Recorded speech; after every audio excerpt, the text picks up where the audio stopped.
do tema, né? Jesus, caminho, verdade e vida. Jesus, ele afirma, como está no Evangelho de João, que ele é o caminho, a verdade e a vida. E muitas vezes a gente, nessa afirmativa de Jesus, dá a entender que ele é o próprio Deus, né? Ele é o caminho, ele é a verdade e a vida, então ele é o próprio Deus. E muitos cristãos de outros ramificados, católicos, protestantes, acreditam que Jesus é o próprio Deus. Então a gente vai refletir sobre essa passagem para poder entender por que ele é o caminho, por que ele é a verdade e por que ele é a vida. Então vamos lá no Evangelho de João, capítulo 14, onde ele diz: não se perturbe o vosso coração, crede em Deus, crede também em mim. Na casa de meu pai há muitas moradas.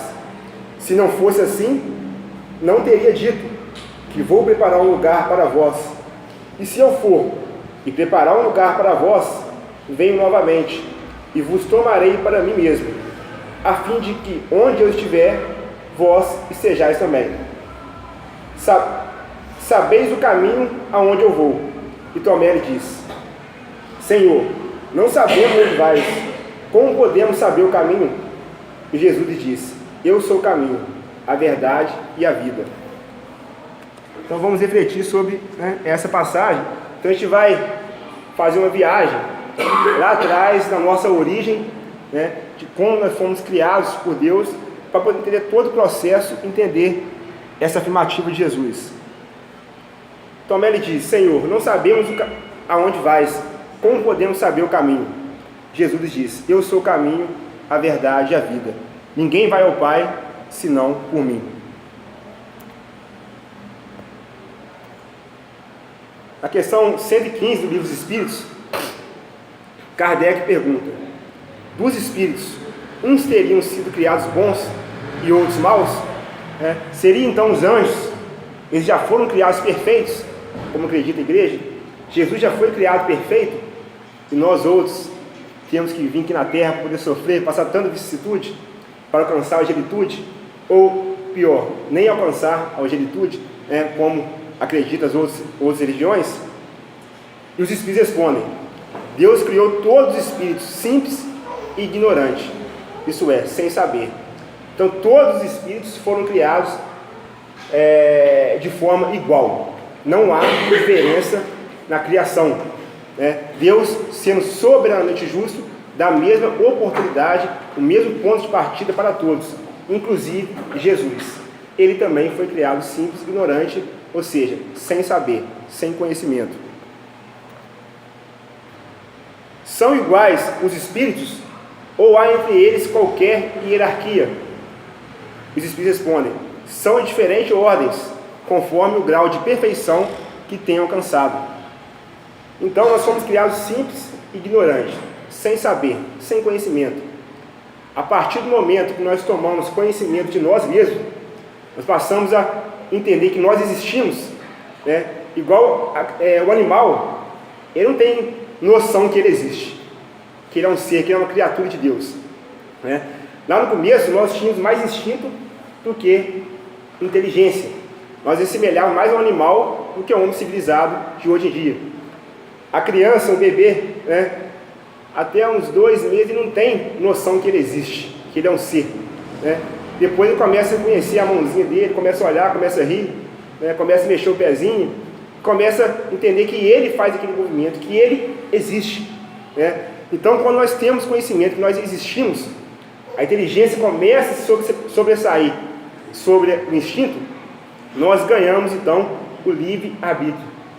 Que nós já temos capacidade de discernir entre o bem e o mal. Nós conhecemos aquilo que é bom e aquilo que é ruim, e podemos então escolher trilhar um dos dois caminhos.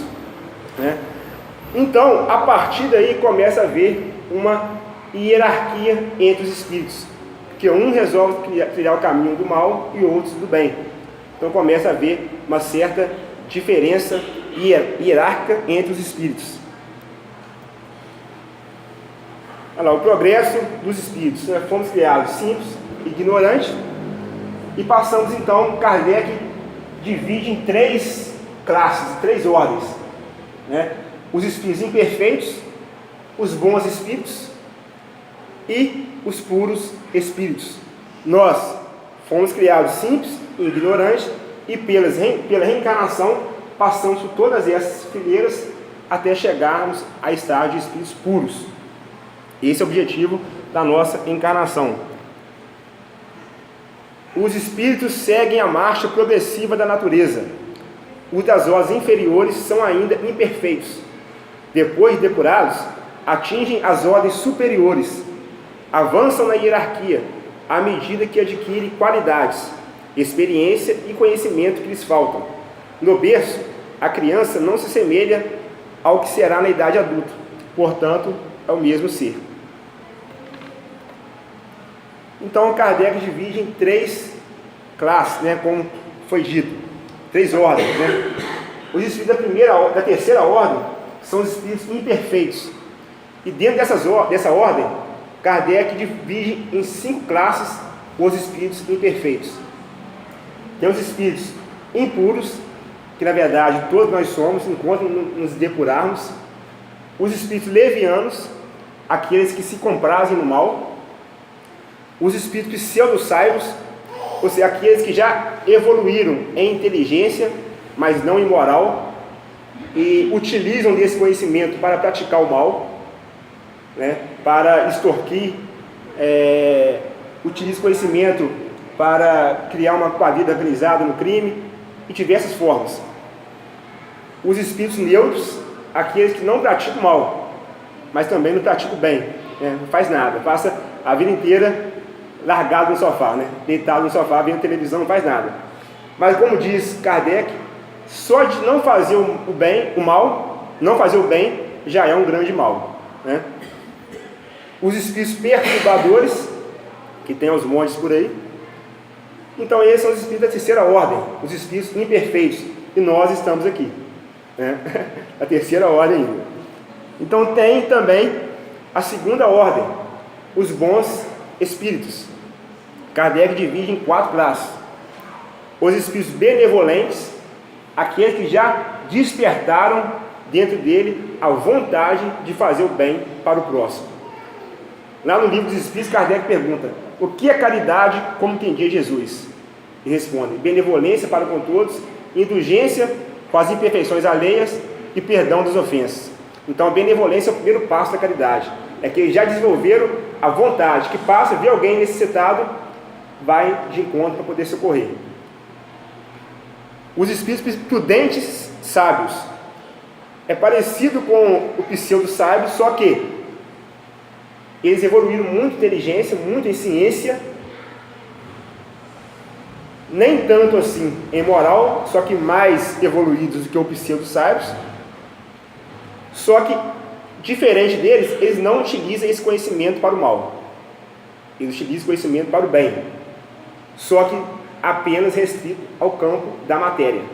Então, são cientistas que passam a vida inteira em laboratórios, criando medicamentos, vacina para poder curar diversas doenças que até então eram incuráveis.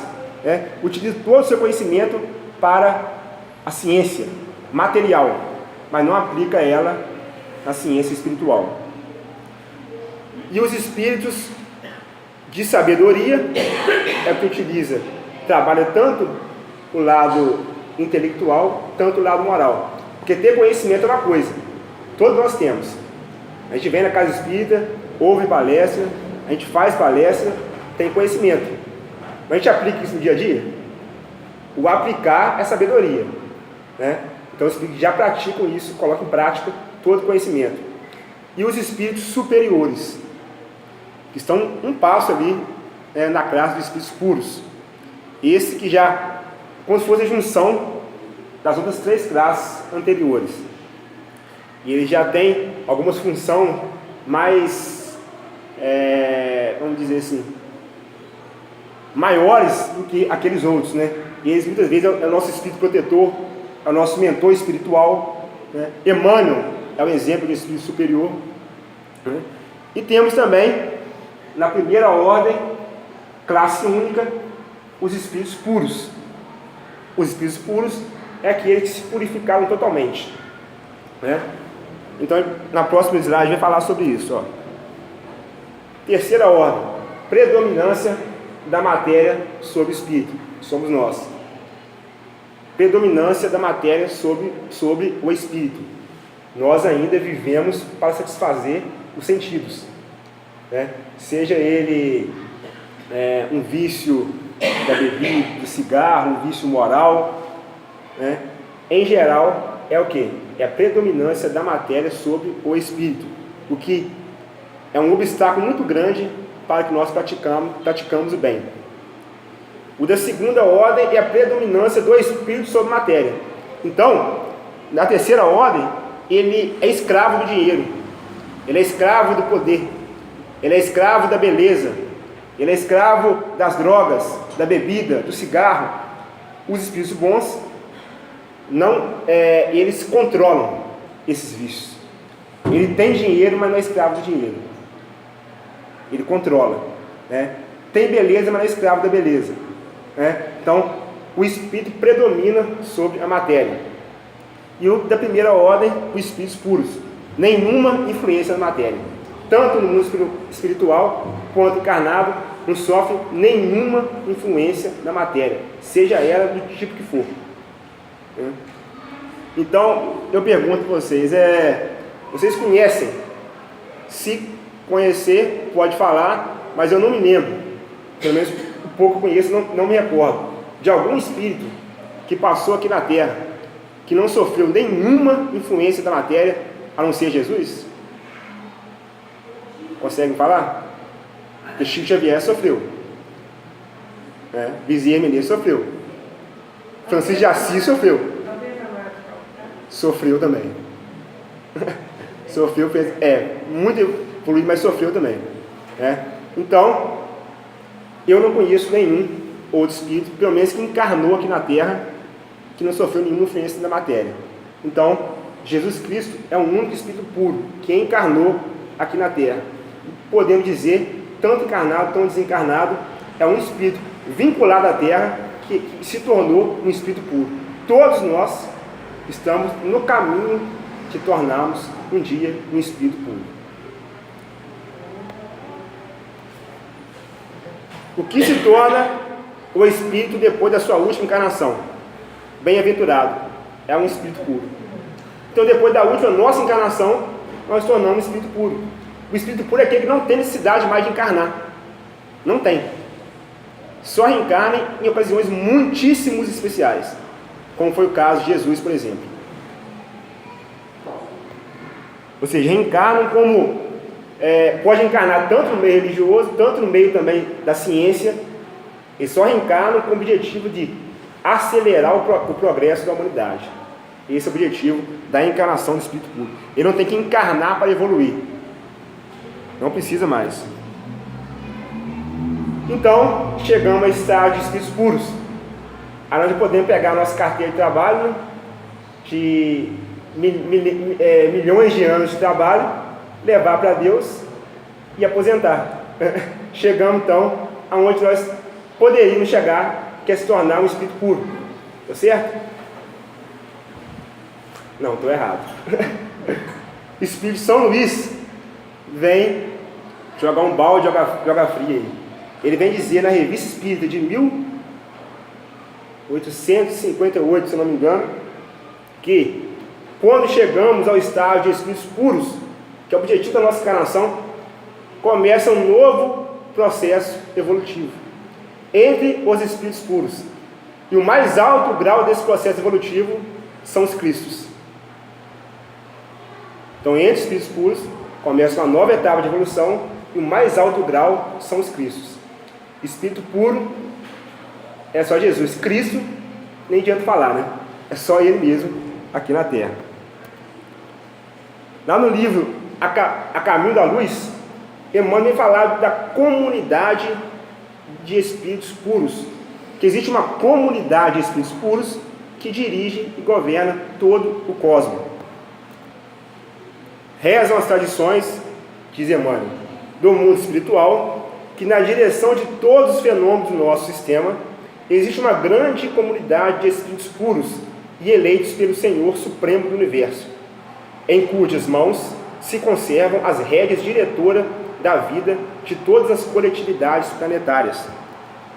Essa comunidade de seres angélicos e perfeitos, da qual Jesus é um dos membros divinos, ao que nos foi dado saber, apenas já se reuniu nas proximidades da Terra para a solução de problemas decisivos da organização e da direção do nosso planeta por 2 vezes no decurso do milênio. A primeira verificou-se quando o orbe terrestre se desprendia da nebulosa solar, a fim de que se lançassem no tempo e no espaço as balizas do nosso sistema cosmogônico e os pródromos da vida na matéria em ignição do planeta. Ou seja, Emmanuel fala que existe uma comunidade de espíritos puros, do qual Jesus ele é um dos membros. E o Espírito São Luís, ele diz: começa a nova etapa de evolução entre os espíritos puros, o mais alto grau de evolução são os Cristos, e que entre os Cristos tem outro processo evolutivo. Um dia acaba, porque senão não tornamos Deus, né? Mas não sabemos quando. Então, tem o Cristo planetário, o Cristo do sistema solar, o Cristo da Via Láctea, o Cristo de um mini universo, e assim por diante. E essa comunidade de espíritos puros, ela dirige o cosmos. Eles trabalham em equipe. E pelo que foi dado saber, eles apenas se reuniram na proximidade da Terra apenas 2 vezes. Chico Xavier diz que essa reunião se deu no Sol. O Sol foi o local que eles se reuniram para decidir sobre questões importantes do planeta. Jesus é o diretor do planeta, é o governador, mas ele não toma decisão sozinho. Pelo menos as mais importantes não. A primeira foi quando ocorreu o Big Bang. Quando, através do Big Bang, a Terra se desprendeu da nebulosa, os mundos foram se formados. Então foi dado nesse momento a direção do planeta para Jesus. E a outra foi decidir quando Jesus iria vir à Terra.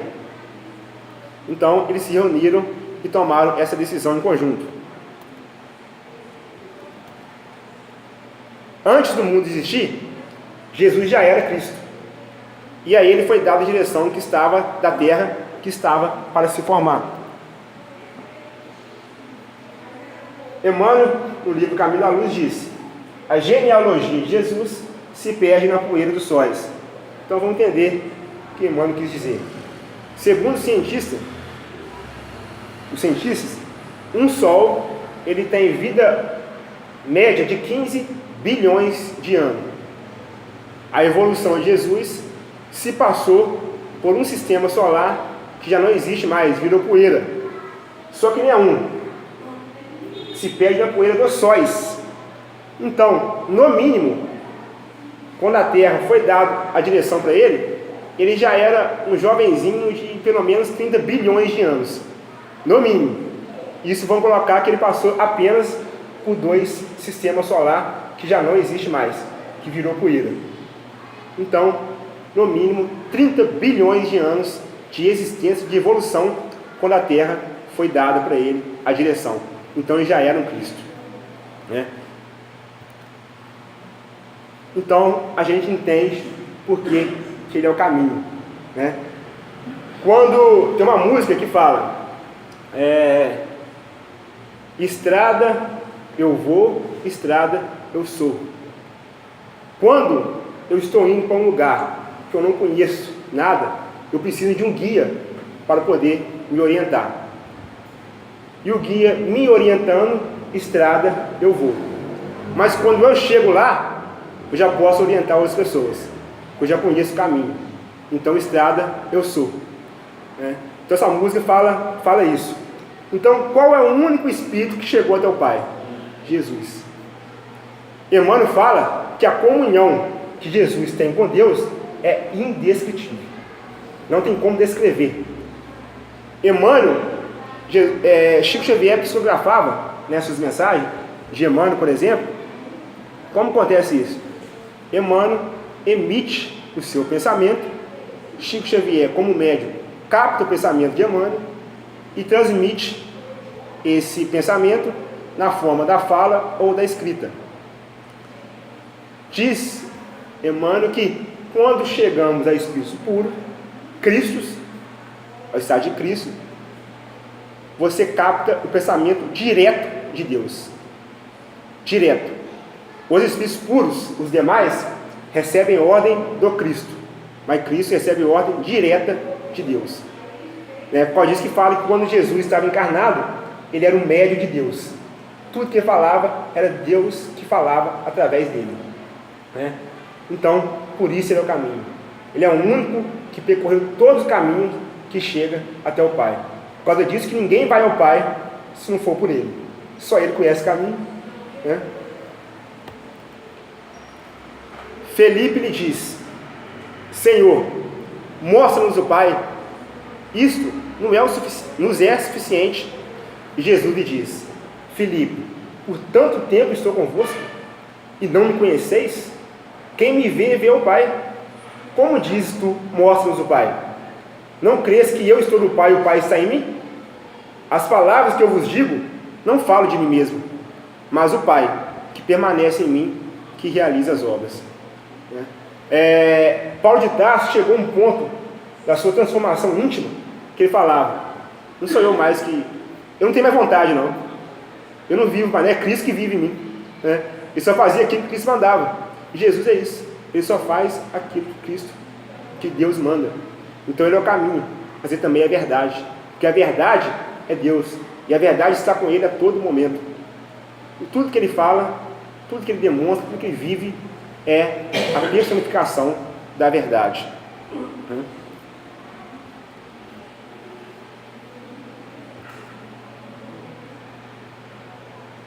Hoje conheço em partes, então conhecereis perfeitamente, da mesma forma, da mesma maneira como plenamente sou conhecido.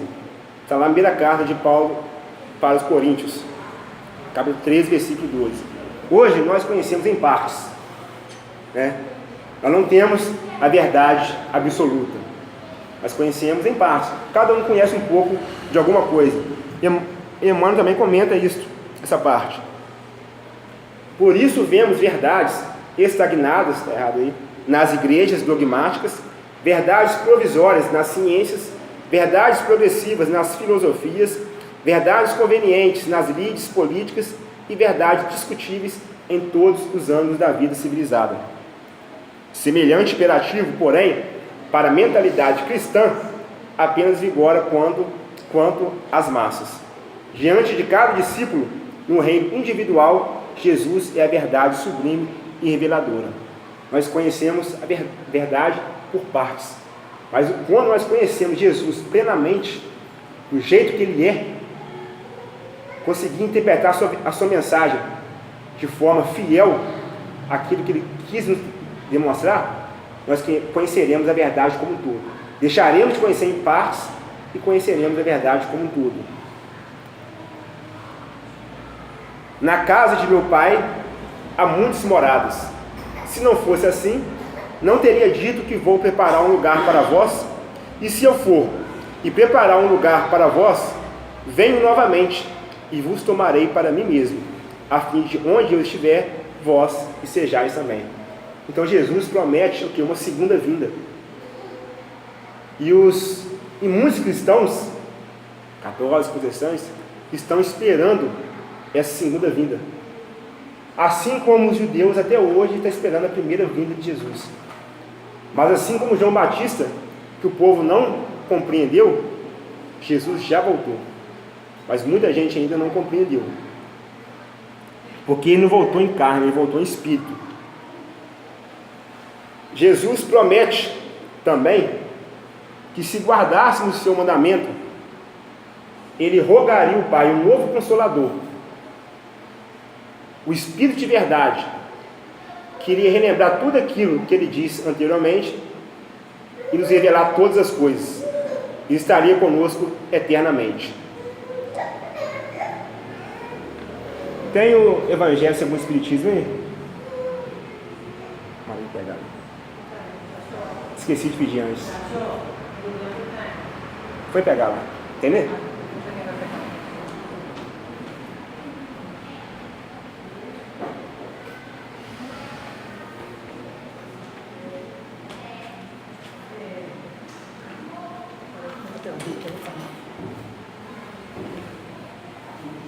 Evangelho segundo o Espiritismo, no seu capítulo 6, o Cristo Consolador, tem uma mensagem, algumas mensagens, mas eu vou ler uma parte delas aqui.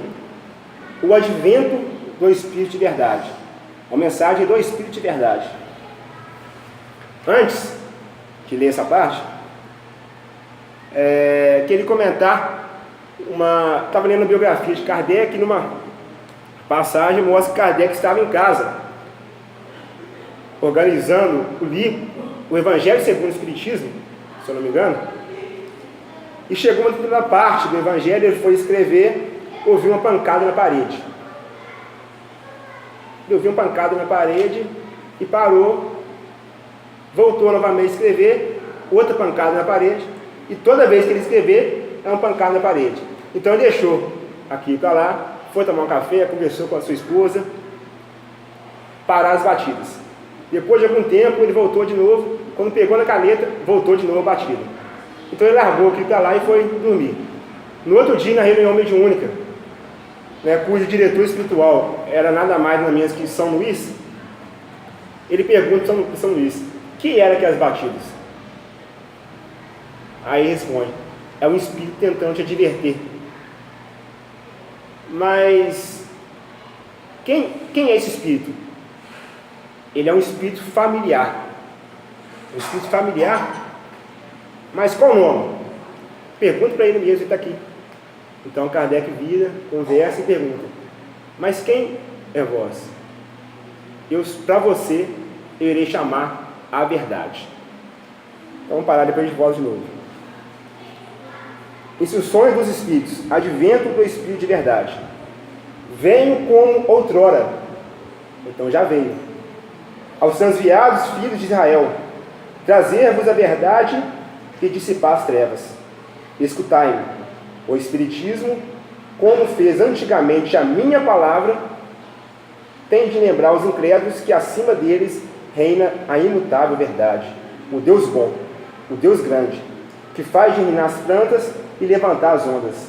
Revelei a doutrina divina.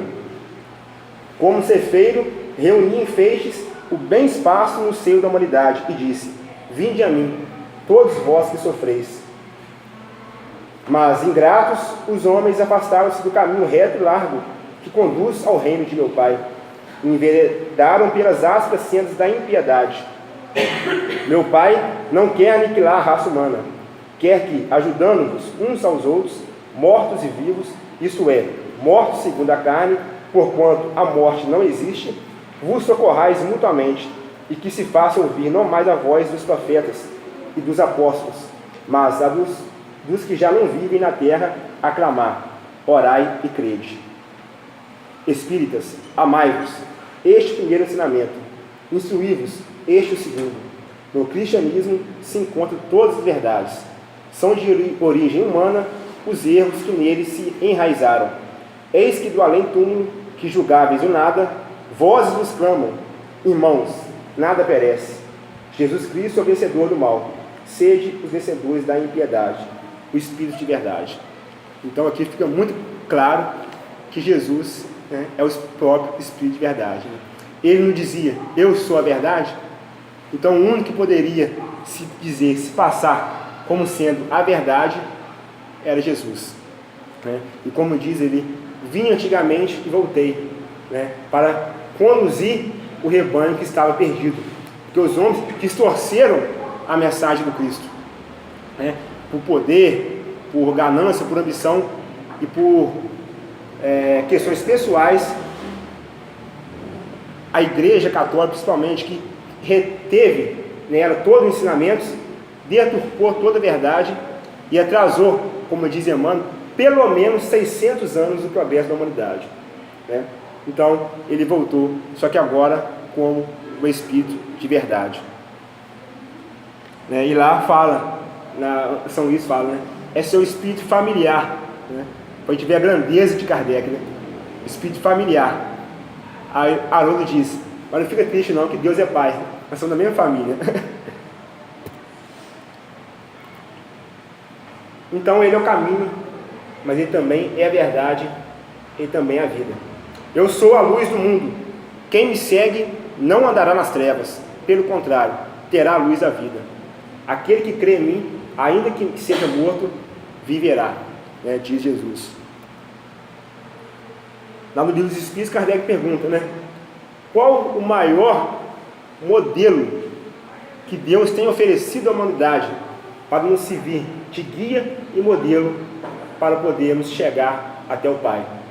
E os Espíritos respondem: Jesus. Jesus é o maior guia e modelo, porque Ele é o único que alcançou o objetivo. Então é o único que pode nos conduzir até o Pai. Por isso, muitos cristãos acham que somente o cristianismo salva, porque elas seguem os ensinamentos diretos do Cristo. Ele é o caminho, Ele é a verdade da vida. E tudo que Ele diz, está registrado aqui na Bíblia. E nós, cristãos, somos que seguimos a Bíblia. Então nós somos os únicos que estamos no caminho da salvação. Todas as outras religiões que não seguem o ensinamento direto do Cristo, elas já estão condenadas. Então é um pensamento muito errado que alguns cristãos fazem, A doutrina espírita não nos permite ter esse pensamento. Se alguém tiver, aí é questão pessoal, mas ela não nos permite ter esse pensamento. Ela abrange, o nosso conhecimento. Diz Emmanuel: fora erro crasso julgar como bárbaros e pagãos os povos que ainda não conhecem diretamente as lições sublimes do seu Evangelho de redenção. Portanto, sua desvelada assistência acompanhou como acompanha a evolução das criaturas em toda a latitude do orbe, seja qual for a sua religião, ou se não tem religião nenhuma. No Manava Dharma encontramos as lições do Cristo. Na China encontramos Forri, Lao Tse e Confúcio. Nas crenças do Tibete está a personalidade de Buda. E no Pentateuco encontramos Moisés. No Alcorão vemos Maomé. Cada raça encontramos seus instrutores como se fosse ele mesmo, chegando das resplandecências da sua glória divina. Jesus não é o diretor do planeta? Você acha que ele ia permitir que algum missionário ia vir aqui fundar uma religião sem a sua permissão? É ele que enviou todos os missionários, Buda, Gandhi, Maomé, todos os missionários foi ele próprio que enviou, e todos eles receberam instruções diretas de Jesus. Assim como Kardec recebeu, Moisés recebeu, Buda recebeu, todos receberam. Apesar dos erros que algumas têm, porque eles têm também o livre-arbítrio, e pode colocar também questões pessoais, se quiserem, Então, encontra-se alguns erros, mas Jesus